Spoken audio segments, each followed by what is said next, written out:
Today we'll be discussing society and social interaction. When we think about society, we have to think about how it refers to a group of people who live in a definable community and share the same culture. Society consists of the people and institutions around us, our shared beliefs, and our cultural ideas. And typically, in more advanced societies, they share a political authority of some kind. We also have to take into consideration that society can be defined by technological sophistication, so that if a society advances, so does the technology. And so when we start to think about the different types of societies that have existed historically, we think about this classification on the basis of pre-industrial, industrial, and post-industrial societies. Pre-industrial societies existed prior to the Industrial Revolution. And with the widespread adoption of machines, societies were small, rural, and largely dependent on local resources. The economic production of pre-industrial societies was limited to the amount of labor a human could provide, and there were very few specialized occupations. When we think about pre-industrial societies, we can think about hunter-gatherer societies, where there was a strong dependence on the environment. These type of societies existed anywhere between 10,000 and 12,000 years ago. And when we think about pre-industrial hunter-gatherer societies, we have to understand that these were largely based on tribes or kinship, that individuals relied on their surroundings for survival. They hunted wild animals, and they foraged for uncultivated plants for food. And when resources became scarce, the group was relatively nomadic, meaning that it moved from one location to the next, trying to find food to eat and a safe place to live. We look at pastoral societies, which were also pre-industrial. And in pastoral societies, these existed about 7,500 years ago. And this is really when humans began to acknowledge their ability to tame and breed animals. And we see the early stages of the cultivation of plants. That animals were domesticated as a resource for survival. That people were able to breed livestock for food, clothing, and transportation. And really, this is when we see the first examples of surplus of goods. In pastoral societies, permanent residences didn't necessarily exist. They were still fairly nomadic because they had to follow the animals to fresh feeding grounds. And in pastoral societies, that's really where we begin to see the early emergence of specialized occupations. And due to the surplus of goods that came about, trading between local groups. Then we look at horticultural societies. And horticultural societies really developed as humans' capacity to grow and cultivate plants came more into existence. These type of societies focused heavily on areas that had heavy rainfall and conditions that were stable enough to grow crops. They developed permanent settlements, and which created more stability and more opportunities to acquire and to trade material goods. In addition to that, we saw agricultural societies that were the result of an explosion in technology. This idea that farmers learned to rotate their crops on their fields to reuse waste products such as fertilizer that could better harvest their crops and provide larger surpluses of food. We really start to see the development of tools made up of metal that were more effective and could last longer. And these settlements that were established now turned into towns and cities. And bountiful regions became centers for trade and commerce in these agricultural type societies. People began to engage in the development of culture, in community. They set up activities such as music and poetry and philosophy, and their ability to converse about all three. We see agricultural societies really being the dawn of civilization because we see the development of leisure and the humanities. We see craftspeople being able to support themselves through the production of creative, decorative, and thought-provoking aesthetic objects and writings. As resources become more plentiful, we also see the rise of social classes becoming more divisive. that there were those who had the resources who could afford a better living. And it developed to an extent a class of nobility. We see a difference giving rise between gender relations, men and women. And we also take into consideration that as cities expanded, so did ownership and preservation of resources, becoming more and more of a priority. Then we look at feudal societies. We're looking at the 19th century here. This hierarchical system of power, this idea that we have nobility being established. We have individuals owning land, servicing that land for the kingdom. This idea that power was handed down among family lines, that some people were nobility and some people were peasants. This is where we start to see the rise of this concept of divine right, that God placed us into this position of nobility and God placed you into the position of a peasant. Then we cross over into industrial societies, and this is what we really see in the 18th century, when Europe experienced dramatic rise in technological innovation. The Industrial Revolution is born. We see a transition from person and animal-based production to now power mills and drive pumps. This idea that we see the invention of the steam engine coming about. And machinery can produce goods at a more affordable price, at better quality, and in larger production amounts. We see urban centers and cities beginning to grow because of the jobs and the possibilities and opportunities that existed due to this expansion during the Industrial Revolution. We see workers leaving the farms and now going to the factories. That people are less occupied now with caring about or tending to the family land and more focused on, well, let's acquire wealth. Let's achieve upward mobility for our families. During the 18th and 19th century, power moved from the hands of the aristocracy and old money to business-savvy newcomers who amassed fortunes in their lifetimes. We see the rise of the Rockefellers, the Vanderbilts, the Carnegies. We see the exploitation of workers, which leads to the formation of labor unions and starts to establish mandatory working conditions for workers.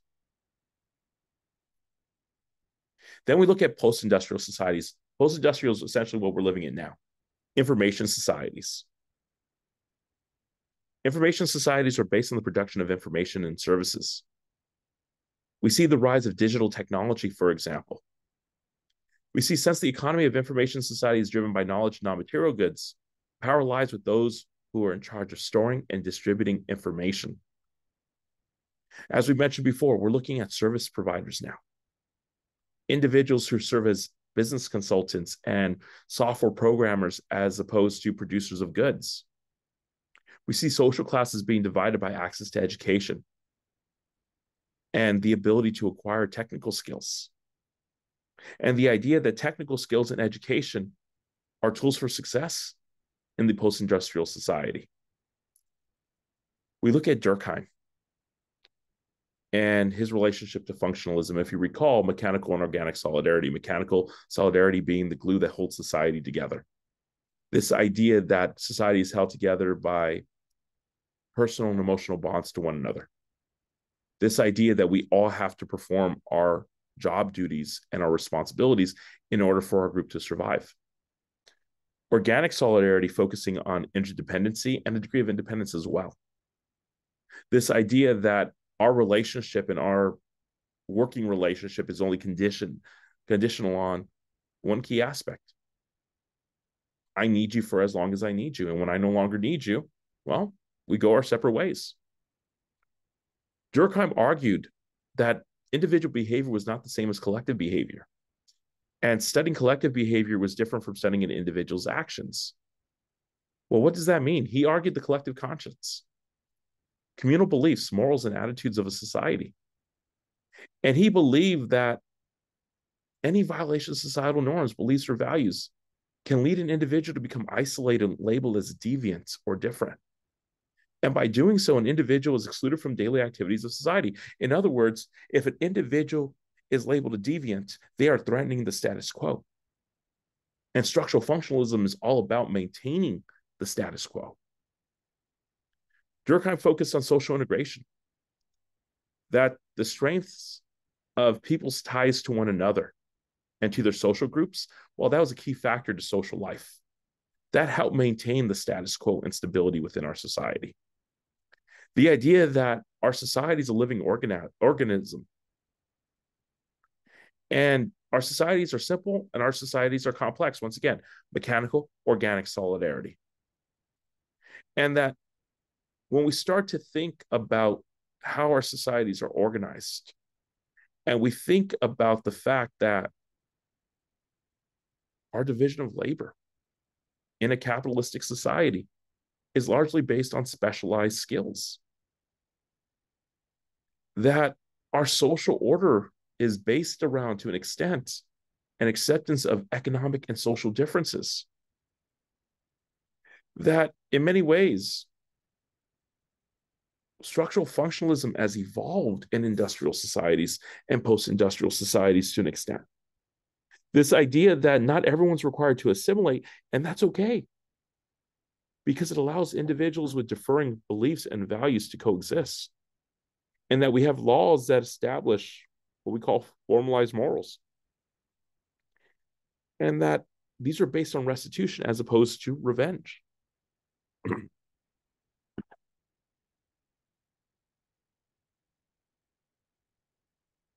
Durkheim argues that there's a downside of not having everyone assimilate. There's a downside of not having everyone maintain and contribute to the status quo, that it can lead to a degree of normlessness or chaos, that our society will begin to weaken its collective consciousness, that collective norms are somehow threatened. And he argues that our society has to be able to find some common ground, right? Some point of alignment.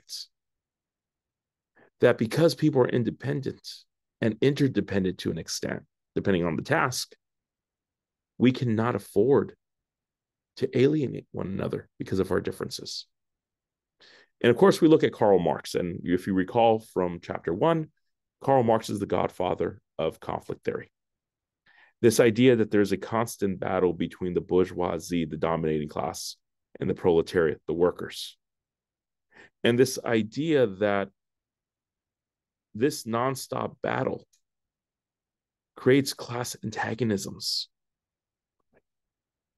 the exploitation of the worker, that this contributes to 4 different forms of alienation. The first form of alienation being the alienation from the product of one's labor, that an industrial worker does not have the opportunity to relate to the product he or she labors on, that instead of training for years as a watchmaker, an unskilled worker can get a job at a watch factory, simply just pressing buttons on a machine and sewing pieces together. That the person in this stage of alienation is not concerned about making a watch or making a car in a factory, but rather, hey, I have a job that pays the bills. And that they're not really concerned, or nor do they really care about the product that they're producing. The second stage of alienation is alienation from the process of one's labor. That workers don't have control over the conditions of his or her job because they don't own the means of production. That individuals get a job and they're told through explicit rules, this is how you're going to perform these tasks. This is how you're going to get the job done. That there's no room for innovation. There's no room for creativity. That you simply follow the orders that the bourgeoisie, the owners, dictate to you as laborers. Then we look at alienation from others. That workers compete rather than cooperate. That they compete for time slots, bonuses, job security. That it creates a hostile environment where cohesion and collaboration are not fostered. And then we look at alienation from oneself.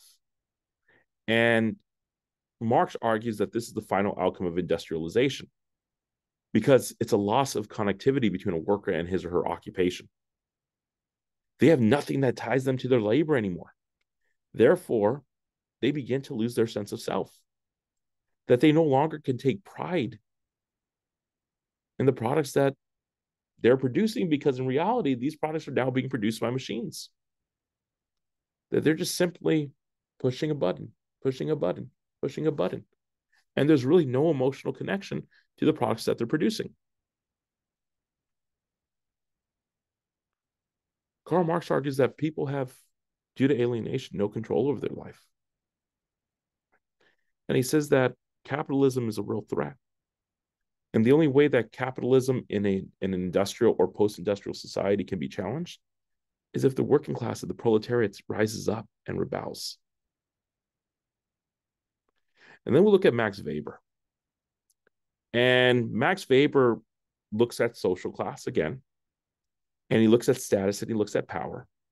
And he says, well, yeah, society is split between owners and laborers, the bourgeoisie and the proletariat, as Karl Marx said. And he says that we have something called status. And status is based on non-economic factors such as education, kinship, and religion. And that both status and class are determine an individual's power or influence over ideas.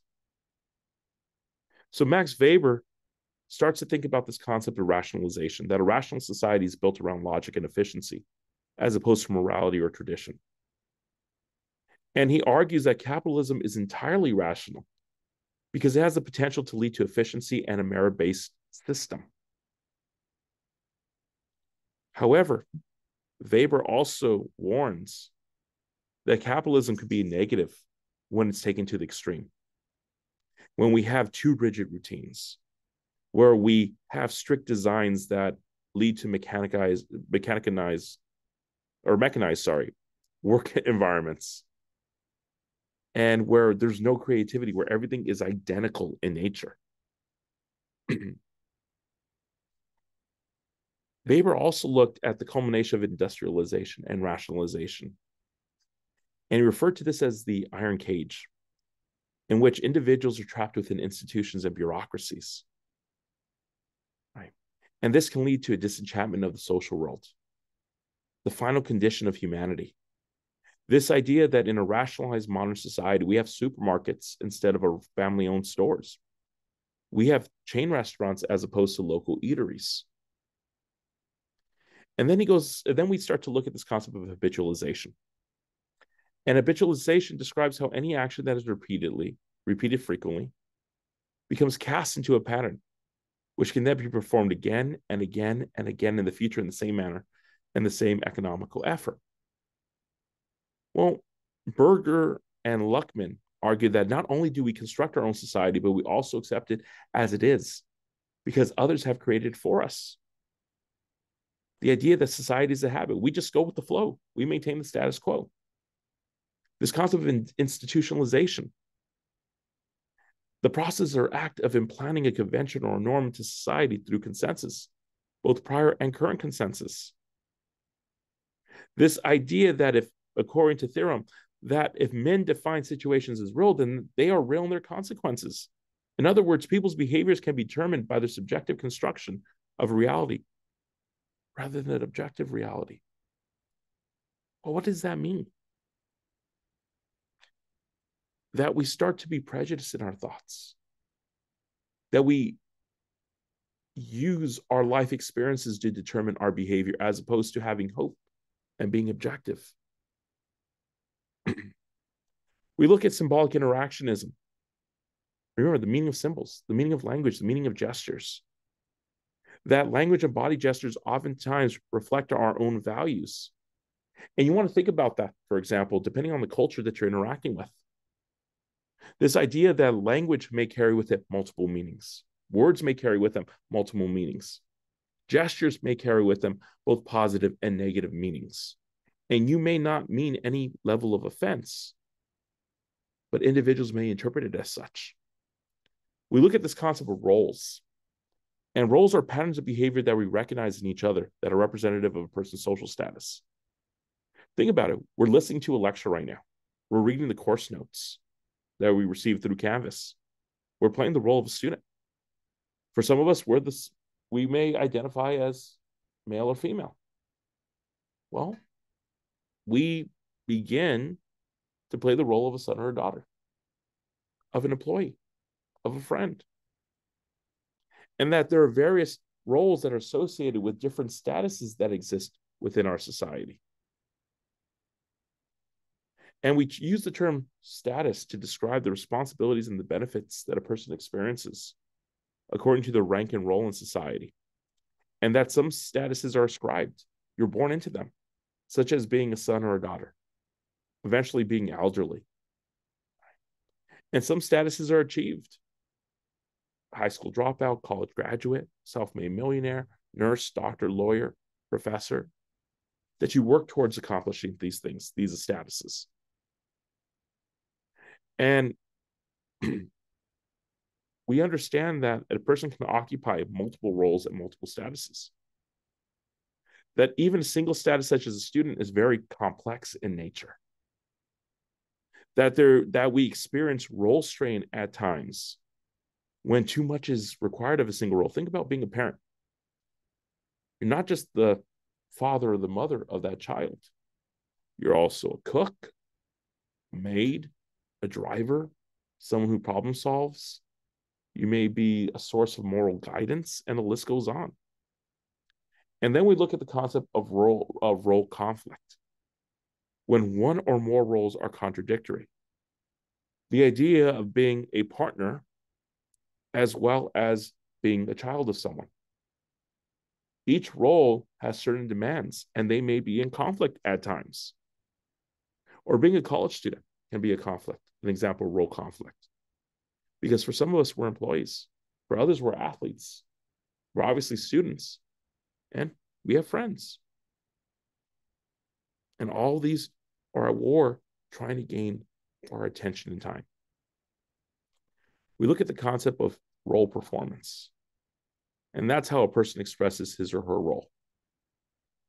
This idea that we begin to behave in ways that we believe are consistent with the roles that we fulfill. And our behaviors and our ability to act on those roles is largely contingent on, well, who are we interacting with?